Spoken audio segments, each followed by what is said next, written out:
welcome to the Spotlight series. On today's episode, we are joined by Elizabeth Campbell. I'm so excited. Liz is the word stylist and best-selling Amazon author of the book Wow Words on the Web. She teaches small business owners the art of online content writing and continues to mentor writers.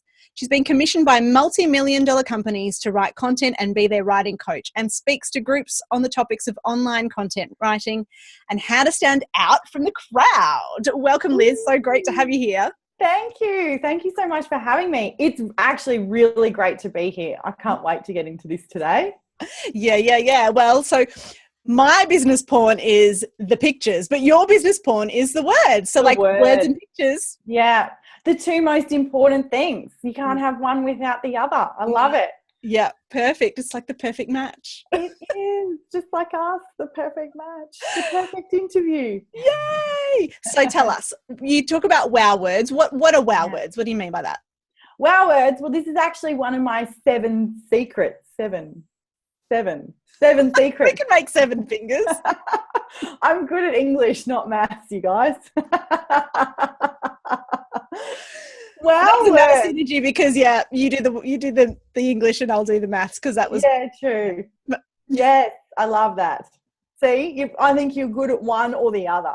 You need a right hand words man and a right hand numbers man or woman. You can be mine. So wow words is actually one of my top 7 secrets of writing connected content. And let me just give you a brief overview of what connected content is. There's 3 types of content. There's sales content, which is very just push your product, and it works to get a quick burst of sales through, but people don't like it, and it will only work for a short amount of time, right? Yeah. Then there's the second kind of content is value content. So that's where you're just giving freely amazing information, no real sales strategy or no real strategy on how to get conversions from the content, from the time and energy that you're putting in. And what it does is it's a long burn. It will help you grow your profile, but you don't really get the sales from it. This is what I've noticed in the last 5 years of doing this online content writing wow words gig. Now, when you bring the 2 of them together, you get connected content. So that is writing the most amazing, valuable information where you're sharing and giving all great tips that people can implement so they can actually take something away, but also then putting that sales spin through it in ways that are not so noticeable. So little seeds throughout, a very strong call to action, not leaving people just with a phone number or an email, but actually having a link to sign up to something or to buy something. Yeah. So wow words are actually this connected content. And if I can explain how you actually use your wow words, there are 2 types. There are your wow words and there are your business besties wow words. And these are literally words that you use all the time, every day. Mine are, they're quite descriptive, or they'll be a phrase. So it's awesome, amazing, and incredible. I just use those words all the time. Now, we need to just dot those throughout our content. And this is one of those little salesy little tips that people they won't see it, right? But what it does is it allows you to be yourself online and offline, so that when people are reading your content and then they're seeing you in an interview like this or in a live, or they meet you at a speaking gig or in person at a networking event, you're exactly the same person. So you build that trust. The other thing that it does is it actually allows people to connect with you, because you're going to be using some of the same words as what your business besties will be using. So you want to make sure that you know your business bestie. I say that it's the ideal target market or your client avatar. I prefer to just call them a business bestie, and you treat them like they would be your best friend. So it's a real person. You can ring them up and ask them questions. You can have a coffee with them. You get to know these people so well that you know that what their words are, and you can dot their words throughout as well, so that you can attract more of them. Now, as a little sales tactic through your content, through your connected content, when we started doing this about 18 months ago, we saw a huge influx of really like-minded business people that I really enjoyed working with. They were coming into our workshops, but not only that, we saw a huge increase in high-end clients coming on board, that every single one of those clients has the same trait as my business bestie. So they're all become your business bestie. So they're always wonderful to work with. You know, they always talk about you. You always talk about them. It's more of a friendship that happens then. So that is the whole premise around wow words, connected content, and how you actually start to inject those so that you can really get, like, so that your words start working for you, really. And it's not, you're not just putting in a whole bunch of so how energy. For the listeners, how do they work out what their wow words are? How would I know what my wow words are? Woo, you get to stalk yourself, or you get someone to stalk you. So, you know, with love and respect, of course, because stalking's got quite a negative connotation to the word. But you literally just ask your partner or your mum or your best friend, what are some words that I use all the time? Or you can go back and have a look at emails that you sent, or Facebook posts that you put out, and have a look. And you'll notice that they're descriptive usually, but they can also be phrases like, it's not rocket science, or, you know, I use connected content all the time, or wow words, those sort of things, right? Yeah. So I would never use words that I don't ever say in my content, so I don't say magnificent. So if I started putting those words in my content, it'd be like, I don't ever say it, you know, I never say it's not rocket science. So it would actually, what it does subconsciously is it just sort of disconnects people a little bit. So you always want to be yourself throughout your content, throughout anything that you're doing online. Yeah. Yes. Okay. So I think I've got a bit of an idea of what some of my wow words might be. What are they? What are yours? I've been trying to listen out too, but I haven't been paying super attention. Well, you've been doing most of the talking, so you haven't had a chance. But okay, so I think some of mine are superstars, legends. Yes. You do. Business porn. Yeah, business porn is definitely one of yours. Sexy. Absolutely. Yeah, it's true. And how fun is that? So do you make sure that those words, you probably do anyhow, because it's conversational. So you use business porn all the time. So I would imagine that in your content, and I have seen it, and I have heard you speak, and I have heard you talk about it. So yeah. So what about your business? Who's your business bestie? So are you talking about business besties in terms of ideal clients? Yeah, the very, very best one. So mine is Yanya, and she's come on the journey, the customer journey. She started with just coming to see me speak for free. She bought the book, she bought the workshop, she signed up to the course. She's actually done everything now. I need to think of new things for her to continue her content writing journey so that she still always gets the best. Yeah. Yeah. I guess in terms of, for me, like, I'm thinking of defining clients. So two are coming to mind straight away. So one would be Andrew Eggleton and the other one would be Francesca Moy. So who've both done my Authority Accelerator stuff. So we've worked through and taken what's in their brain that's intangible and made it tangible, turned it into sexy models. Yeah. Hashtag business porn. Absolutely. So you'll notice that Francesca and Andrew will have some of the similar traits, so that it actually goes a step beyond an avatar and beyond an ideal target, and they have the similar traits. I'll actually use similar words too, so keep an eye out. You know, I know Francesca uses boom and shut up a lot. Boom might be one, so have a look at, does Andrew use boom? Is there something else, like, you know? Okay. Francesca uses lovely a lot, so Andrew may not use lovely. So I know with so Yanya, mostly we attract women, but we do have some men in Wow School, and Paul is one of them, and he still uses, like, Wow is a big one now because of the book and Wow School and all of that. We just use it. Yanya actually has that as one of her wow words as well, like she teaches people how to have a wow customer experience in their business. So it's like, so you know, you'll just see little bits and pieces. I'm going to go stalk. It's so fun. It's so fun. And actually, Yanya's really cute now. She'll say things like, you know, Liz came to stay with me in Sydney. She knows far too much about me now. Liz, don't put any of this. These are not wow words. You can't use this stuff online. Or so, so she makes a little funny jokes about it. Yeah. So you literally want to be friends with these people. And so when you're friendly with people, it feels more like a family. It feels more like a community. You share bits and pieces of personal. Another secret tip I've got is to please share stories and share little bits of personal information about yourself so that you can always be on the same level as your audience and they can always find something to relate themselves to you, because in the end all we really want to be is normal and like other people. Even though we don't really want to be, we kind of really do.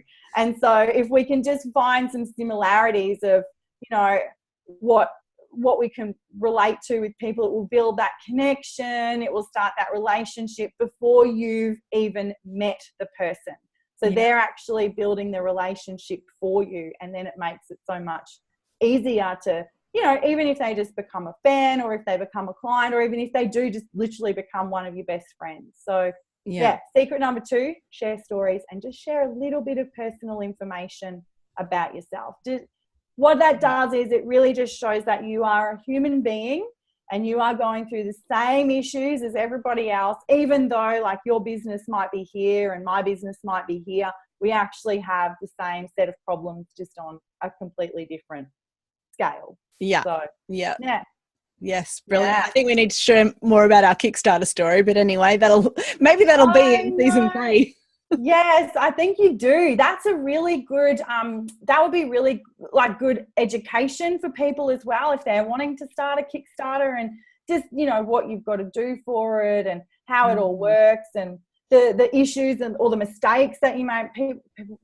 Mistakes are such a good thing to share because people hate making mistakes because they've got time and money. And so if you can share anything with the word mistake in it, people lap it up. They love it. Because we never want to. So now I know all your, and I don't call them mistakes either, because you've got to be a bit careful about negative connotations with words. So while mistake will get people in, learning is the key word around it. So now I know all your learnings about Kickstarter. Thank you. Yes. Yes. Yeah. So just for those listening, Liz and I were actually talking a bit about the Kickstarter campaign that we recently ran for the Business Playroom before we started recording the episode. So you'll have to tune in another time to get that story. Yeah, it's a good story too. It's a doozy. Yeah. You'll learn a lot. You must share that one. You could even do a live or a little Facebook post on it. I think it'll actually be great as an episode on the Business Playroom. On its own. Discussion. Yeah. Actually, you could find other people that have done. Other people who've run Kickstarter campaigns, people who failed and people who didn't make their target. They had learnings. People who had lots of learnings. It's true. Whether they hit their target or not. I love it. It's so funny. It's so but it is true. How do you actually have a major viral Kickstarter campaign where you can absolutely blow the target out of the water? And then what did those people do that was different to, somebody that doesn't make their target and doesn't get anything from it, even though they've worked so hard. The both of them have worked so hard. Yes. Because if you don't realize, Kickstarter is all or nothing. So if you don't hit your target revenue, you get $0, even if you just miss it. Yeah. That was a learning. That's a big learning. Big learning. I love it. Awesome. Okay, so going back to your 7 secrets. So the first one being wow words. Number 2 is stories. Tell us about number 3. Number 3, well, we've got to stick business bestie in there. So that can be number 2, because knowing the business bestie it's a game changer. It's so much more than just, your 25 to 35 female, lives in a metropolitan area, drives a black high-end car, has a baby and a dog or whatever, right? It's so much more than that. So if you can get onto a personal level with your very, very best client. Now, this client pays their bills on time. They talk about you to everyone who will listen. They tag you in social media. they share your stuff. You can just ring them and say, hey, can you help me drum up some, business to come to the half-day workshop next week? Boom, they'll do it, and they bring people to you. I just used a Francesca wow word there. Boom. I don't often use that one. It's so funny, isn't it? So your business. Did you feel a bit weird? Yeah, I did, because I don't use it. I know, and that's why I drew attention to it, because it's not something that I use. I never write it, and I never use it, so it was weird. But now that I've drawn attention to it, we were talking about it before, now it'll stick in my head all day, and I'll probably you'll see me out on social media like, boom, boom.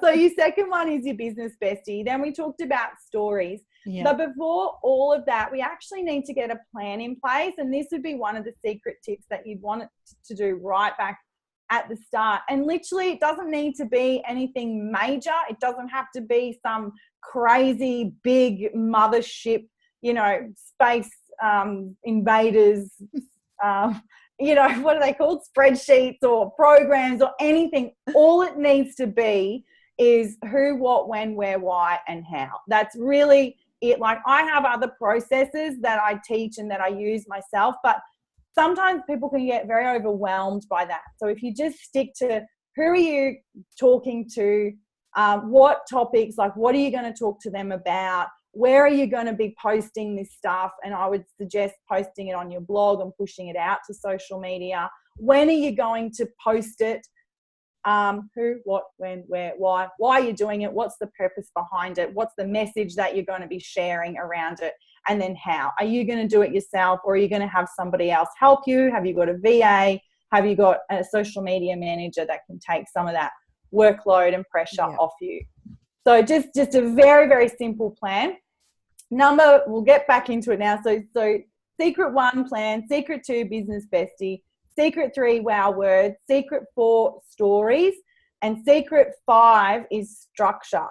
So a big problem that people have, and a huge mistake that they make, and they don't know that they're making it. They just don't know how to do it. Like, a lot of the time when I ask people why they don't create content or why they don't blog, they say to me that they don't know how to do it. They don't know how to structure it. So let me give you the 4 elements of how to structure a piece of content. Headline. Yeah. One of the most important things, they're all important, but the headline actually gets you the clicks. So if you're out on social media and you see a cool piece of content, you'll click on that and you'll come back to their blog, right? So we need to think about things that will get people clicking. A lot of the time, anything to do with time and money and saving people time and making people money will get clicks. The how-to headline, the numbered list headline, and the why headline. Why we need to do this thing, or why you need to save 5 minutes a day on your laundry, or, whatever it is. So those headlines. Questions will also get good engagement, because our brain literally has to stop to answer the question. It reads it and it goes, oh, hang on a minute. Let me answer that for you. Do I have the information in there, or do I need to read this piece of content to get it? Yeah. Following that, so after you've clicked on a headline, you'll come onto the website usually, and there'll be some cool piece of information there that's going to keep eyeballs on the page, and that is called your beautiful lead sentence. This is a journalistic quality when it comes to writing. In journalism, we would answer the who, what, when, where, why, and how questions in 30 words in the lead sentence. So that it's so cool. If our story ever got cut all the way up because there was no space, you'll have a little brief. So you know how you see the little briefs in the newspaper or online, they're just a couple of sentences? Done. That's literally what it should be. I say literally a lot. That's a bad wow word. I shouldn't say that. It's a redundant word. I'm learning a lot about myself on here today, Renee. Well, there you go. There you go. You see, you know that there are lots of coaches listening, and so you just decided you're just going to give yourself some personal. Yeah, I'm coaching myself. Yeah, bring it. We all do. Oh dear.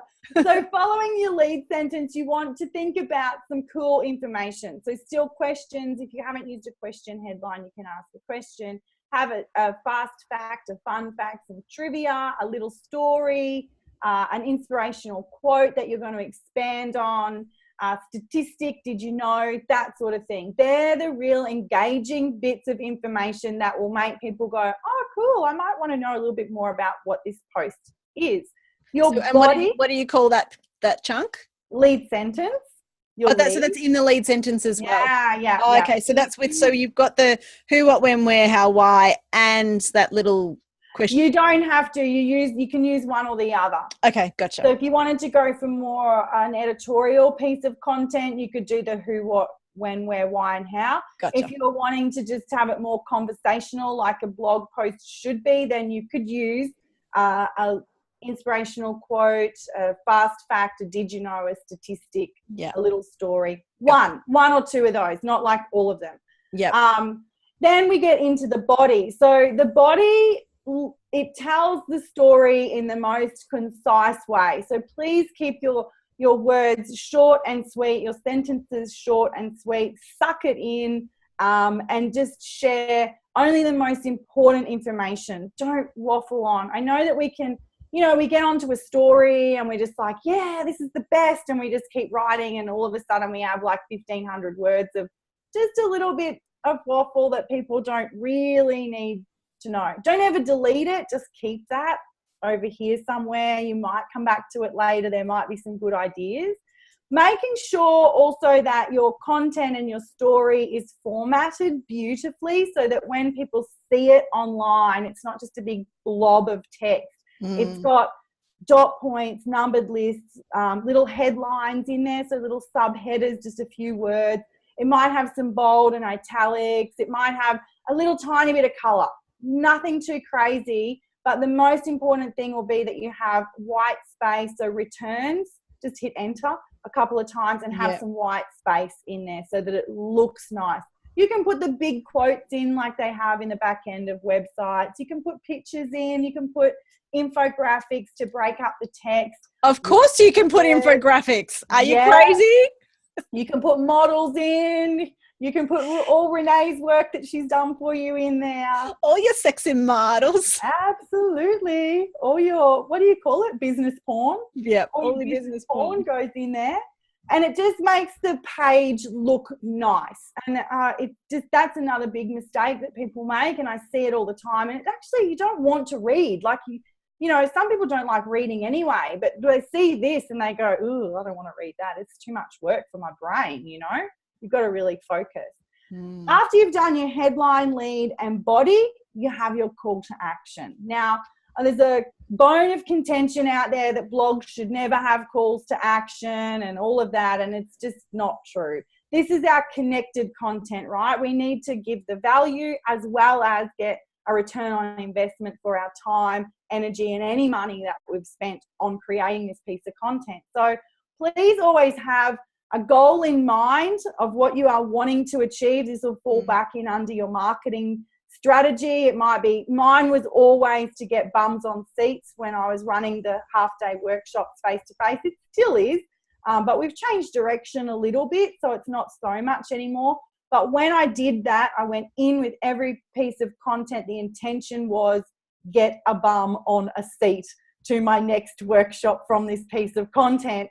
And so my call to action then fell in line with it to say, hey, if you like what you've read here and you're ready to learn some more about, writing online content that rocks and gets results, come along to my workshop. Now, you must have a link. So whether it's a sign up to my coaching session and it's Calendarly, whether it's a landing page to get a free challenge, whether it's Renee, you might have an infographic on there. You need to have some way of capturing their email address, or if it's a workshop or book or something like that, a shop, a link to sticky tickets or Eventbrite or whatever. Yeah. It's not good enough just to say, call me for more information. And I still see that so often. Or people there's a myth out there that all you need to do is just, shoot someone off to another blog and you just keep them on your website for longer, and that's great. And eventually they'll buy something or they'll sign up. But what we actually really do like is being told what to do, even though we don't like being told what to do. If you've read something or you've heard a video about something and you enjoyed it and you liked it and you want to know more, it's really disheartening when there's no more information. It's like, but I wanted to come to that workshop that you're hosting, Renee. I wanted to come to your meetup. Where's the link? So just make it very, very easy for people to get in touch with you or sign up to something or buy from you every time. Yeah. So the structure, big secret. Big secret. That's secret number 5. Yeah. Awesome. Number 6 is the restructure. So how can you restructure your content? I call it restyling. How can you rework it so that you don't have to do so much work? You don't have to write your blog everywhere. I know you have a strategy around this too, Renee, around saving some time by doing some videos and then having it restructured and put into blogs and probably infographics and all of that. You can do the same with the blogs that you write. It can become an ebook. It can become a webinar. It can become a workshop, an online course. And honestly, like the book that I wrote came from the content that I'd already had written on my website. I pulled it all down, sent it to an editor and said, what can we do with this? She said, yeah, there's some good book fodder in here, but you need a bit more. So I wrote some more, and then what went in the book, I then reused back out on the blog, right? The book then turned into speaking presentations, webinars, an online course. It's Wow School. Everything that I've put out there became my flagship program, you know? So think about how now if you've been blogging or it doesn't matter. It's still any sort of content, whether it's podcasts or whether it's videos or infographics, you can pull them all down and just make it into something, an email series. Or I did that with some SEO blogs. I was getting asked about SEO a lot, search engine optimization. And so I wrote a series of 5 blogs on it. Then I kept getting asked. I'm like, just go to the website. There's heaps of stuff on the website about, but I kept getting asked. I'm like, what can I do? So I just made up an email series with the 5 SEO strategies you need to know as a business owner.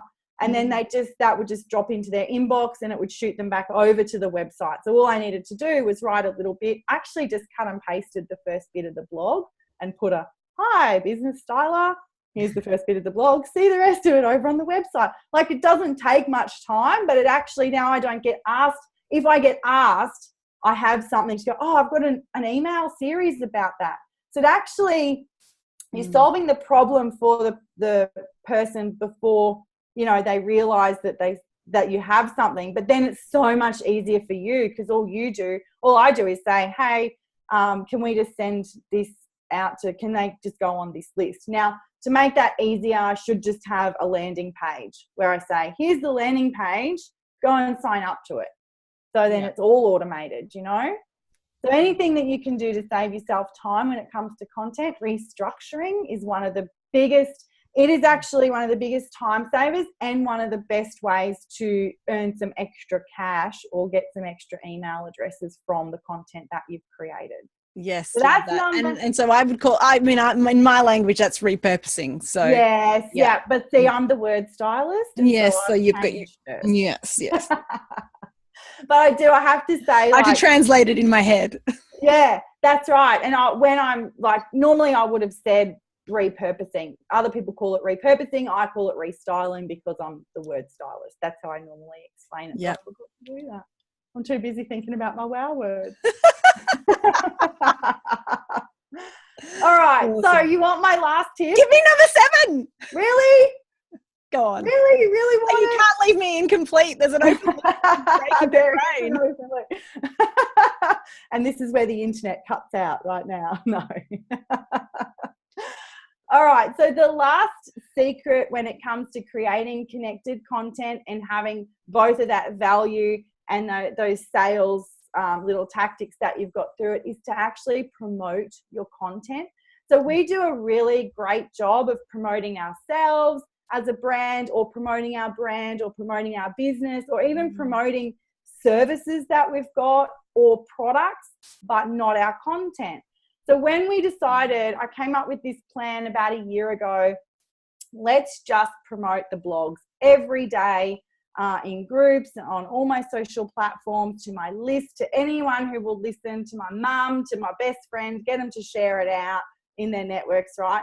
we saw the biggest increase in sales I have ever seen in my business to date. Literally just from putting out that value content. So people love it because you're giving them information, but it's structured in a way that has those little seeds throughout. And it was that call to action that we just started getting email after email with sale after sale into the workshop. And it was every single day that was and is still happening. So the biggest, I just think this is one of the biggest mistakes that people make, but it's also the coolest thing that you can do is to share what you've been up to. So if you've created a new video, promote the video. If you've got a new infographic, promote the infographic. Or if it's a PDF download, or if it's an email series, a 7-day challenge, or whatever it is, the piece of content.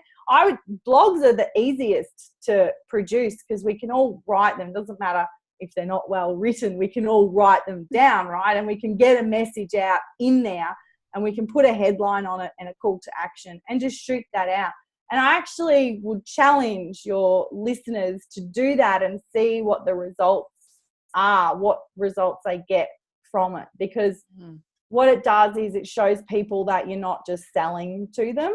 So even though we've got a little strategy behind it and it does work to get sales, it's not this push here, come to my workshop. It's more of a, have some cool information, and you can decide what you'd like to do after you've read it. If you want to learn more, great. If you don't, cool, go and implement them.